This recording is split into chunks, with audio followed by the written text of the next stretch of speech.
They didn't wear masks. They didn't carry guns. They didn't move packages on street corners. From the outside, there was nothing flashy about them. No muscle cars. No gold chains. No coded tattoos. They weren't the kind of drug lords you see on the news at 6. They were quiet, smart, invisible, and for years, they lived among us. Shopping at grocery stores, working remote jobs, blending into suburbia, while secretly orchestrating one of the most lucrative criminal enterprises the United Kingdom had ever seen. Their domain wasn't the back alley or the cartel trail. It was something far more complex. It stretched across digital borders, cloaked in layers of anonymity and encryption. They operated in total silence, processing thousands of illegal transactions every day from the comfort of their homes, raking in millions without ever having to touch the product. They ran Empire Market, one of the largest dark web drug markets in the world, where heroin, fentanyl, cocaine, counterfeit documents, and malware flowed like currency.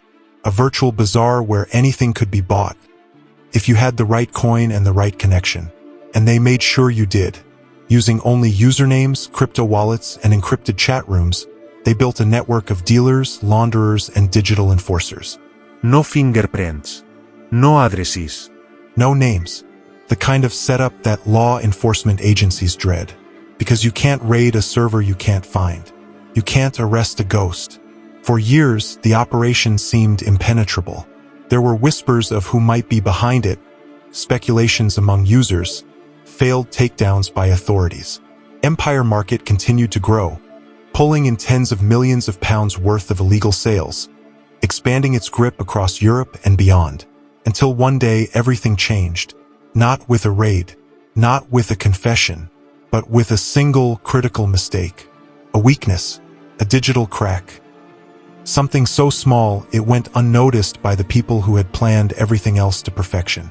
And in that moment, their world began to unravel. One transaction, one data trail, one server misconfiguration. That's all it took. And when it fell, when the real names behind the aliases were exposed, what authorities discovered sent shockwaves through the cybercrime community. These weren't faceless masterminds from some distant land. They were closer than anyone had imagined. Ordinary faces, familiar streets, British citizens living among US, who had quietly moved more than £14 million worth of narcotics and contraband from the shadows of the internet. This is the story of how two men built a drug empire from their laptops, and how one silent breach brought it all crashing down. Their rise was calculated. Their fall was fast. And the world is still recovering from what they left behind. In the late 2010s, as the world's attention shifted toward traditional crime and international drug cartels, something else was quietly taking root in the shadows of cyberspace. A new marketplace was born, not in alleys or backrooms, but buried deep within the encrypted corners of the dark web. It was called Empire Market, and almost overnight, it became a giant. With no storefront, no advertisements, and no physical footprint, Empire Market facilitated the kind of business that kept law enforcement awake at night. Cocaine, heroin, methamphetamine, LSD, counterfeit documents, stolen credit cards, hacking tools, forged IDs. It offered everything, and it offered it to everyone with a promise: complete anonymity. In just a few short years, this silent machine processed illegal sales exceeding $430 million. Payment came in the form of cryptocurrencies, Bitcoin, Monero, Litecoin, transacted through hidden wallets, tracked only by digital fingerprints. The interface looked like something out of a tech startup. Clean, simple, cold. A digital supermarket of destruction where vendors were rated like eBay sellers and buyers left reviews next to drug listings as casually as one might for headphones or t-shirts. While headlines around the globe focused on street dealers and over-the-border smuggling, few realized that the most dangerous and efficient drug trafficking network wasn't running on streets. It was running on servers. And at the helm were two men. Thomas Pavey, a British national hiding behind the username Dope Nugget, and Raheem Hamilton, his American counterpart, known online as Sydney and Zero Angel. Pavey and Hamilton didn't use brute force. They didn't run guns or recruit enforcers. Their weapon was code. Their power was encryption. From opposite sides of the Atlantic, They coordinated, managed, and moderated an entire empire of crime with nothing but Wi-Fi and nerve. They knew every vendor, every shipment, every customer complaint, every attempted scam. They handled disputes, banned fraudulent sellers, and made weekly posts to reassure their rapidly growing user base. They didn't just build Empire Market. They ran it like professionals. And while police forces in the UK and US chased ghosts through street corners and ports, these two sat comfortably behind keyboards, hidden by layers of anonymity, operating above the law. What they didn't know, what they couldn't have known, was that while their empire expanded, so did the watchful eyes of international agencies. ICE, the Department of Justice, Europol, the FBI, cybercrime divisions across continents. All digging, all waiting, all searching for something, anything to break the illusion. But this wasn't a normal case. These weren't normal suspects. Empire Market wasn't a drug ring in the traditional sense. There were no fingerprints, no warehouse busts, no wiretaps to trace. There were only usernames, wallet IDs, and whispers. Bitdefender, a cybersecurity firm with deep knowledge of the dark web's infrastructure, quietly began piecing together breadcrumbs. Login patterns, server anomalies, back-end vulnerabilities. And as that information trickled into law enforcement, a chilling realization set in. They weren't dealing with amateurs. Pavey and Hamilton had planned for everything. They had fallback servers, emergency shutdown protocols, false leads, red herrings. They erased data daily. They wrote their code with the precision of engineers. Yet, in the world of high-stakes cybercrime, perfection is an illusion. All it takes is one slip, one misconfigured port, one exposed IP address, and that one moment would come unnoticed by them but seen clearly by those watching. As the market reached its peak, bringing in tens of millions in crypto and supporting vendors across dozens of countries, the house of cards remained steady. Until one login changed everything, and the chase moved from passive surveillance to active pursuit. 4 years, Empire Market had operated like a well-oiled machine. Every feature was built with precision. Every transaction, no matter how illicit, was treated like business. Vendors trusted it. Buyers praised it. Competitors envied it. But then, the surface started to ripple. It began with whispers. A few users on anonymous forums started posting about delays in receiving funds. Withdrawals were pending longer than usual. Some listings disappeared without warning. Others complained of order confirmations not showing up, despite sending payment.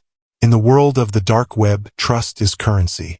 And once it's shaken, everything else begins to unravel. Speculation flared. Was it a bug? Server overload? Or something far more calculated? The phrase exit scam started circulating like wildfire. For the uninitiated, it's the doomsday scenario, a dark web marketplace's ultimate betrayal, when operators shut everything down and vanish with the user's money. And in Empire's case, the stakes were monumental. Tens of millions in cryptocurrency, thousands of unfulfilled orders, vendors with no way to reach their buyers. Panic set in. Forums lit up with fear and anger. Posts titled, "Where's my money?" and "Did the admins vanish?" flooded discussion boards. Some buyers claimed they had proof of a scam. Others urged patience. This happened before, they said. Give them time. But time wasn't something Empire Market had left. Behind the scenes, a different storm was already raging. International agencies had been watching, quietly, meticulously, logging every movement, every login, every suspicious change in code. The operation was delicate. One wrong move and the suspects would disappear, taking critical data with them. They had begun using advanced infiltration techniques, backdoors and decoys, human behavior profiling, and network packet analysis. The hunt wasn't just technical, it was psychological. They needed to understand who was behind the screen. Hamilton, known online as Zero Angel, had slipped once.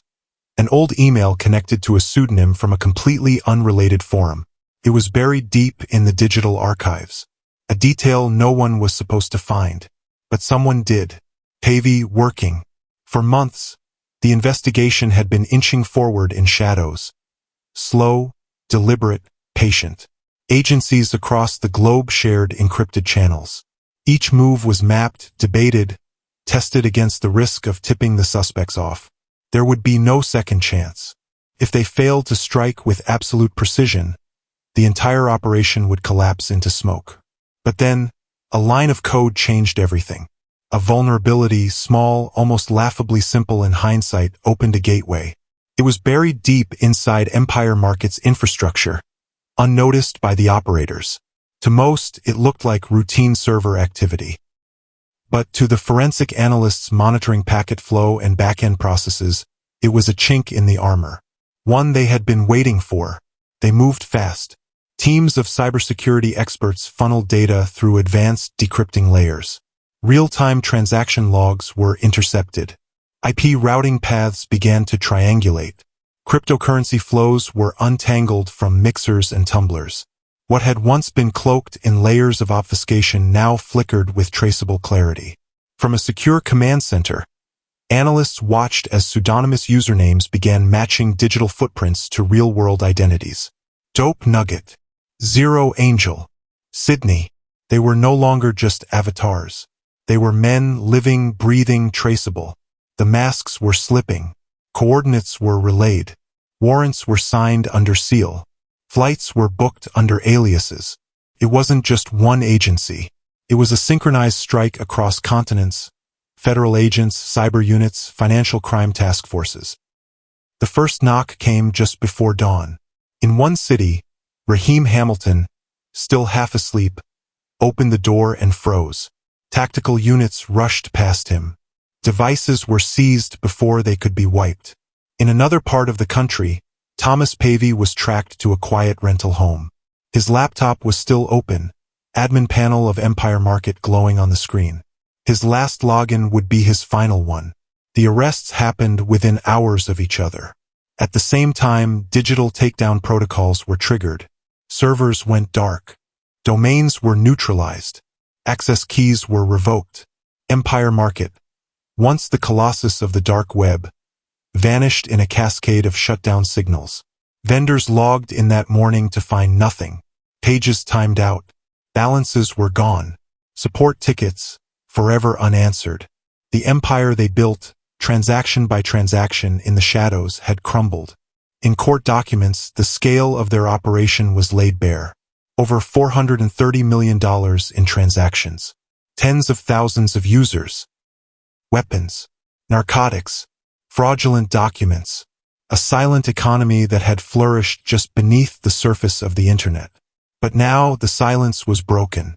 And with it, the myth of the untouchable dark web kingpins was shattered. The takedown of Empire Market wasn't just the fall of a platform. It was the implosion of an ecosystem. The dark web community, once cloaked in arrogant anonymity and emboldened by years of unpunished activity, now found itself in chaos. Within hours of the arrests, whispers began to ripple through encrypted forums. Trusted vendors vanished without explanation. Buyers hesitated to log in, fearing surveillance. Panic spread across darknet discussion boards, some users deleting accounts, others scrambling to move their crypto assets. A digital ghost town emerged where bustling illegal commerce once thrived. Suddenly, trust, the currency more valuable than Bitcoin in these hidden corners, was in freefall. Bitdefender and other cybersecurity firms released detailed reports, mapping out the sophisticated infrastructure that supported Empire Market. The Department of Justice held press briefings, touting the multinational coordination that led to the arrests. Headlines from Wired and other major outlets painted a grim picture for cybercriminals. No longer could they assume safety behind avatars and encryption. In the weeks that followed, traffic to dark web markets dipped significantly. Marketplace forums were flooded with speculation. Was this just the beginning? Were other platforms already compromised? Some users spoke of betrayal, suspecting that moderators or developers had cut deals with law enforcement. Others accused each other of being informants. The paranoia was palpable. And then, silence. For a moment, it seemed as if the tide had finally turned. But the dark web is like a hydra. Cut off one head, and another takes its place. Despite the massive blow dealt by law enforcement, history has taught us that these underground markets are rarely destroyed. They evolve. In the shadows, coders went back to their keyboards. New forums, encrypted and decentralized, began testing beta versions. More secure, more hidden, more resilient. Within months, whispers of a successor platform, one built in response to Empire Market's downfall, began circulating. They promised better encryption, faster escrow systems, and stricter vetting processes. In essence, they were learning from the very mistakes that brought Empire Market to its knees. The game, it seemed, had merely entered its next level. For the families affected by the drugs and weapons trafficked through Empire Market, justice had a name and a headline, but not finality. For the investigators who dedicated years to this operation, it was a hard-fought victory, but not a conclusion. And for the dark web community, it was a painful reminder. Anonymity is not invincibility. The cycle continues, because in the shadows of the internet, where law fades and code reigns, there will always be someone ready to build the next empire, and there will always be someone ready to burn it down. If this story moved you, if you believe more people need to understand the dark realities of the hidden internet and the human cost behind every illegal transaction, don't just scroll away. Subscribe to the channel for more true crime stories that go beyond the headlines. Thumbs up like this video to help it reach others. Speech balloon, comment your thoughts below. Should law enforcement be doing more? Or is the dark web an unstoppable force? Outbox tray and share this with someone who thinks the dark web is just a myth. Because the more we expose the truth, the harder it becomes to hide in the shadows. Stay alert. Stay informed. We'll be watching the next one.